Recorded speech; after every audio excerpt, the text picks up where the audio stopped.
பெங்களூரு விமான நிலையத்தில் 14.8 கிலோ தங்கத்தை கடத்திய கன்னட நடிகை கைது செய்யப்பட்டுள்ளார். இவர் கன்னட சூப்பர் ஸ்டார் சுதீப்புடன் ஜோடியாக மாணிக்யா படத்தில் நடித்ததன் மூலம் பிரபலமானார். கர்நாடகாவில் பணியாற்றும் IPS அதிகாரியின் மகள் என்பதால் அந்த செல்வாக்கை பயன்படுத்தி இவர் விமான நிலையத்தில் பாதுகாவலர்களின் கண்களில் மண்ணை தூவி தங்கத்தை கடத்தியதாக தெரிகிறது. இது குறித்து தற்போது விசாரணை நடந்து வருகிறது. திங்கட்கிழமை இரவு துபாயில் இருந்து எமிரேட்ஸ் விமானத்தில் பெங்களூரு புறப்பட்டார் நடிகை ரன்யா. இவர் அடிக்கடி வெளிநாட்டுக்கு பயணம் செய்து வந்ததால் DRI கண்காணிப்பில் இருந்தார்.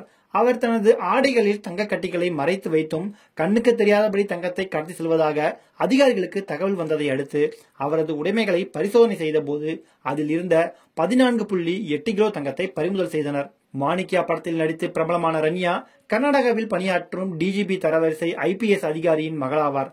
விமான நிலையத்திற்கு வந்தவுடன் ரன்யா DGPயின் மகள் என்று கூறி உள்ளூர் காவல்துறை அதிகாரிகளை தனது வீட்டிற்கு அழைத்துச் செல்வதை வழக்கமாக வைத்துள்ளார். இந்த அதிகாரிகளுக்கு ஏதேனும் தொடர்பு உள்ளதா, இல்லை இந்த கடத்தல் அவர்களுக்கு தெரியாமல் நடந்ததா என DRI இப்போது விசாரித்து வருகிறது. அது மட்டுமல்லாமல் அவருக்கு சட்ட அமலாக்க பணியாளர்களின் ஆதரவு இருந்ததா என அதிகாரிகள் விசாரணை நடத்தி வருகின்றனர். கடந்த 15 நாட்களில் அவர் 4 முறை துபாய் சென்றிருப்பதை கவனித்த DRI அவரது நடமாட்டத்தை கண்காணிக்க தொடங்கியது. இந்த உளவுத்துறையின் அடிப்படையில் ஏஜென்சி தகவல் வந்ததை அடுத்து ரன்யாவின் உடைமைகளை பரிசோதனை செய்து அவரை கைது செய்து பெங்களூரில் உள்ள DRI தலைமையகத்திற்கு அழைத்துச் சென்று விசாரணை நடத்திய பின் நேற்று அவரை பெங்களூரு நீதிமன்றத்தில் ஆஜர்படுத்தினர்.